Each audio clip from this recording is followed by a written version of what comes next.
yapıyorsunuz söyler misiniz? Kandil gecesi namazımızı kıldık. Yani bakabiliyor musunuz arkadaşlar, bakın. Hadi. Videodaki gibi yap. Hadi videoda gözükmek istemiyor mu? Bak. Buna bak. Uy. Bak nasıl hoşlanıyor bak. Şimdi söyle bakayım. Bak kamerayı alıyor. Ah.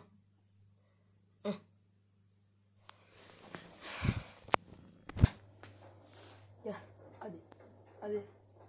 Arkadaşlar daha demin yapıyordu. Hadi şimdi. Hadi yapmıyor. Hadi.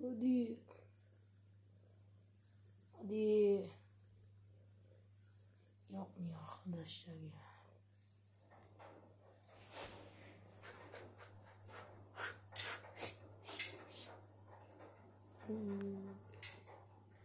Çok tatlısın.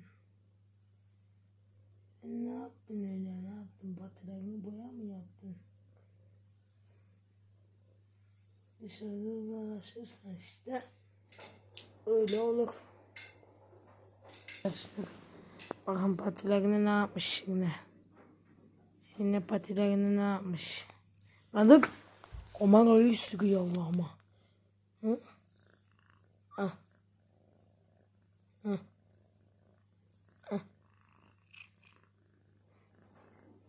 Niye böyle şeyler yapıyorsunuz? Dişiniz küçük, ısıramıyorsunuz zaten. Hı? Şu ele bak şu.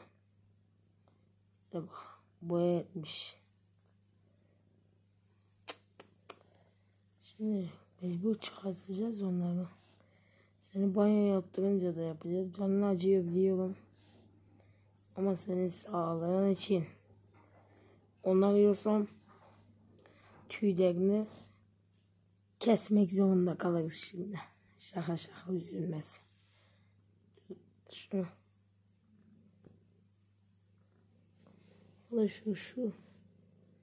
Şuradaki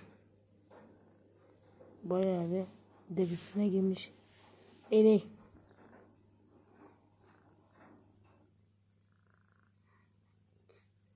Efendim ısınmayı bırakır mısınız?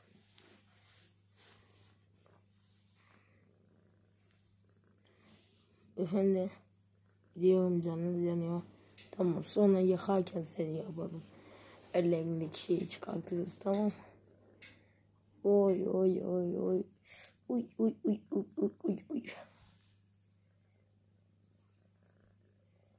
Oo, şu neden büyük olay. Babaya mı lan? Babaya mı?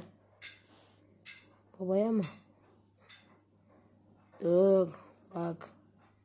Ben seni tehdit ederim. Bak sen benim lan. Sen benim kim olduğumu biliyor musun? Isırmayı bırak. Sen benim kim olduğumu biliyor musun? Dur babayı ısırma, dur, acıtıyorsun, dur. Sen benim kim olduğumu biliyor musun? Hı? Ben sana mama lan. Tamam. Kapattı bir dakika arkadaşlar. Arkadaşlar ne yaptın şimdi? Babaya yapılır mı lan? Arkadaşlar yedi kemirdi ya. Üf. Şimdi ne yapıyorsun ya? Arkadaşlar gerçekten görünmüyor ama şu an netlemiyor. Niye yaptınız babanıza? Babanıza niye yaptınız? İtme. Elimi itme bak. Bak elimi itme. Sana mama yok. Hiç dişini açma. Uf. Arkadaşlar baksanıza ayağından çıkan boyalara. Dur. Çıkacak hepsi. Tamam hadi video. Hadi arkadaşlar baksanıza kemirdi ya, dur bir. Kemirdi abi. Netlemiyor şu an, dur ben göstereyim. Kemirdi arkadaşlar. Nasıl bir şeysin sen? Neyse arkadaşlar, kanalımıza abone olup bildirimleri açmayı unutmayın. Şu şirine.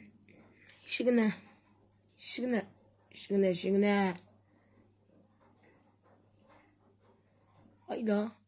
Hayda sıkıyorsun. Hayda sıkıyorsun. Neyse arkadaşlar, görüşmek üzere. Baba. Ayaklarından nasıl çıkıyor? Görüşmek üzere. Bay bay.